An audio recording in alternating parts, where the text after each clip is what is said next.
Everyone, and welcome back to TN Games. This week we're talking about Biblios, and hopefully I'll have a more stable setup for the camera within the next few weeks. But first and foremost, the tea.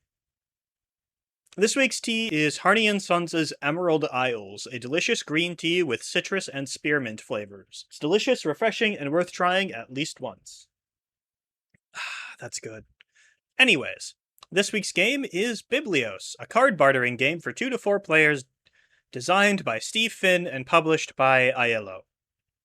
In Biblios, you play as an abbot leading a monastery during the Middle Ages, with the goal of building the most glorious library in all of Europe. Acquire the resources needed to make decorated letters, hire the greatest scribes, and reproduce precious works, but you can only afford to spend so much gold. And beyond that, you must maintain your relationship with a local bishop, whose influence could make your library even grander or ruin your carefully collected works. To start, place the scriptorium at the center of the play space and put the matching color die in each of the categories, with the 3 sides facing up. These represent the point value of the various categories at the end of the game.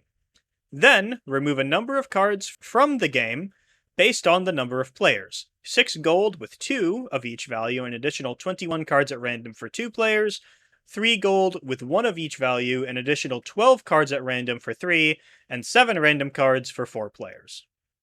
These randomly removed cards may include any types of card, and are simply removed from the top of the deck before gameplay starts. The game itself is split into 2 phases. The gift phase, in which you give cards to players, and the auction phase, which cards are sold to the highest bidder. During the first of these 2 phases, the active player, chosen by any method, though I'd suggest the one who can quote the best last line of a book, allocate the number of cards dependent to the number of players, 5, 4, and 3 for a 4, 3, and 2-player game respectively. The active player then draws a card and places it either face down in front of themselves to gift it to themselves, face down in a pile next to the scriptorium, which will be the auction pile, or face up next to the scriptorium to create the public space. Repeat until you've drawn and allocated the designated number of cards. Once all cards have been allocated, you gain the card you allocated to yourself to your hand, and all other players take turns taking a card from the public space, starting with the player on your left. When the public space is empty, play passes to the next player around the table, and the process repeats until the deck is empty and all cards have been added either to a player's hand or to the auction pile. As a note, church cards are immediately played and pause the game whenever they are required by a player, either in the gift phase or the auction phase. When this happens, the card resolves and gameplay then continues as normal. Church cards, rather than earning you points directly, like in most cases, change the value of the dice in the scriptorium and thus the end scores of all categories. For example, a +1 church card with 1 die in the corner allows you to add 1 to any die in the middle, while a -1 church card with 2 dice would allow you to lower the value of 2 dice in the middle by 1. Once all cards have been passed out, the auction phase begins. Shuffle the auction deck, and the first player from the gift phase flips up the top card of the auction deck to begin the auction. Then, players begin to bid on cards. When a card is acquired, the next player, again passing to the left, flips up a new card and auctions it off. To auction, flip the card face up. The player to your left must then bid, and it has to be at least 1, or pass their turn. Then, going clockwise, each other player either bids or passes, and each successive bid must be higher. I don't really think that needed to be stated, as most of us know how auctions work, but better safe than sorry. When the bid is complete and only 1 player has not passed, the winner discards either the value in gold they bid, if it's not a gold card, and overpaying if they can't evenly make the number with the gold cards in their hand, or a number of cards for a gold card discarded face down. If a player is the highest bidder and cannot pay, they're penalized.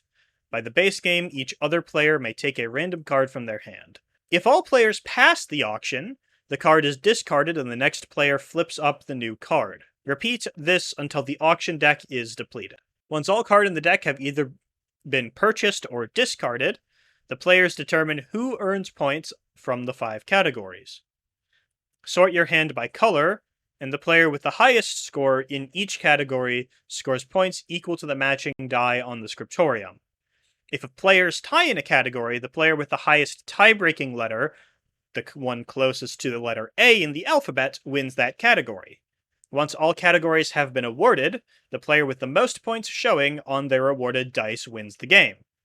If this is a tie, whoever has the most gold wins. If it still ties, whoever has the most total value in monks, then in pigments, and continuing down the line as shown in the scriptorium, until the tie is broken.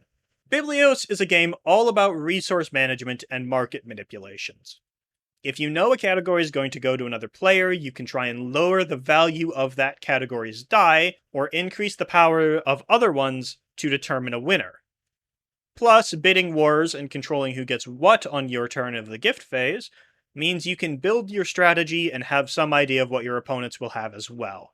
Manage your funds and resources well, and you could have the greatest library in all Europe. Anyways, that's all I have for this week. I hope you all enjoyed. If you want to see more, I make one of these videos every week, videos on video games on Fridays. So please subscribe if you want to see more. And anyways, if you liked the video and enjoyed it, please like and comment any thoughts you have below. And until next time, good luck, stay safe, and don't die.